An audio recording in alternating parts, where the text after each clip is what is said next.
It's my honor to address you today here in this legislative body. When Richard Nixon complained about being president of a country with 150 million people, Golda Meir famously responded, "But I am prime minister of a country with 5 million prime ministers."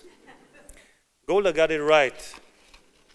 Israel is a nation of leaders, or to use familiar terms, a conference of presidents. The Conference of Presidents was founded to unify Jewish leadership, and like Golda Meir, you surely know that it's not always simple having so many leaders in the room and trying to reach common ground. A new rabbi comes to town, and he observes that during Shema Yisrael, half of the shul stands on their feet, and the other half remains to sit. And those who are standing start to shout on those who are sitting, "This is Shema Yisrael, you should stand." And they say, "No, Shema Yisrael, you should remain to sit." And they are shouting at each other and arguing with each other and fighting with each other. And the rabbi says, "No more of that. I will find a new tradition, a new minhag that we will all follow, and there will be no more fighting." And they form a delegation of the most respected people in that community, and they go to the elder member of this Jewish community. He's 100 years old. And they ask him, "Grandpa, we need your help. Is it true that when you were young, during Shema Yisrael, they used to stand up? We need you to remember." And then Grandpa thinks, and he says, "No, that was not the minhag, that was not the tradition." And those who remain to sit, they're very happy. They say, "Okay, so is it true that during Shema Yisrael they used to sit?" And he's thinking, saying, "No, that was not the tradition, that was not the minhag." And the rabbi says, "Grandpa, this is impossible. We must have a new tradition. We need you to remember. How was it like when you were young? Because, you know, every Friday they shout at each other and they fight with each other and they argue with each other." And the grandpa says, "Yes, that was the minhag." Or as I recently told my American counterpart, Speaker Mike Johnson, "You think it's difficult to run a parliament of 2 parties? You should try 12. But it is precisely this ability to come together and find common ground that defines true Jewish leadership. October 7th will go down in history as the deadliest day for the Jewish people since the Holocaust. 134 hostages are still being held captive in Gaza without proper food, clothes, or medicine, away from their loved ones. But amid the pain and devastation, Israel strikes back. Much as we are devastated and deeply traumatized by the events of October 7th, we don't have the luxury of wallowing in grief and despair. We are fighting. Hundreds of thousands of Arabs, Christians, and Jews from all walks of life impressed themselves into Israel's armed forces, putting their lives on the line. Others took displaced families into their homes or gathered clothes for the many forced to live out of a suitcase. More sent winter gear, hygiene products, and home-cooked food streaming to the front lines. American Jewry also stepped up to the plate, fighting ferociously for Israel. We feel your embrace, and we know how hard you are out there fighting for the justice of the Jewish cause.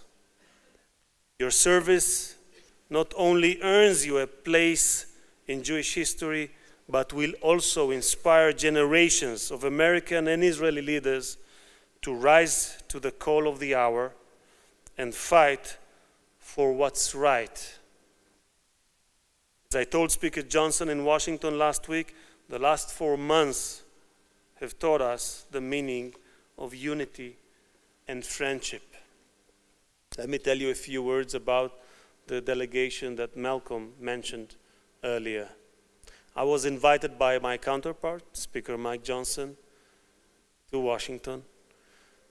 I thought in these difficult times it would be a good idea if I wouldn't come by myself, but bring a delegation of members of Knesset, unprecedented in the history of the Knesset, with both sides of the political aisle, coalition as well as opposition.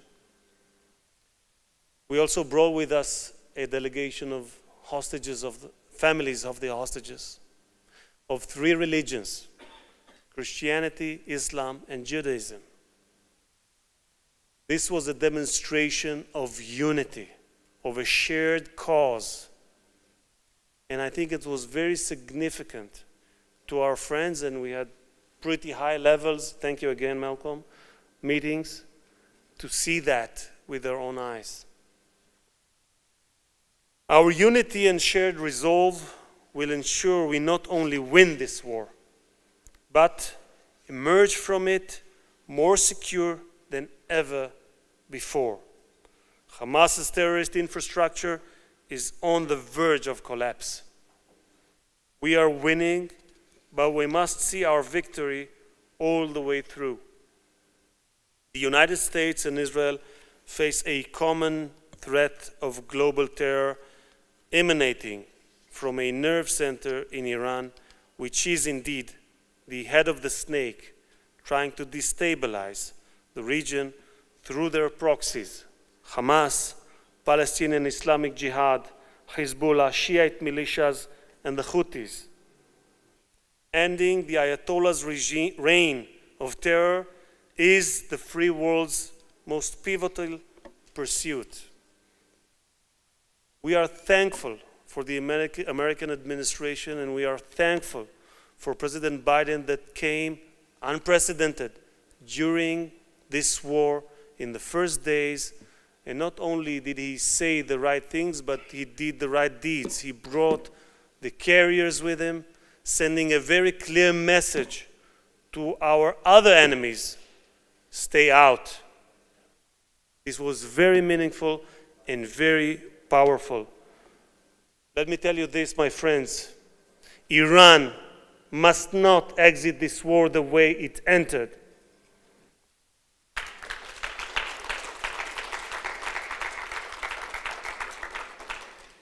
We will not waver on our core commitments. We will not waver on these commitments to bring all the hostages back home to their families, to destroy Hamas until they feel the pain of a total unmitigated defeat, and to strengthen our ties with America and the world, including the Arab world.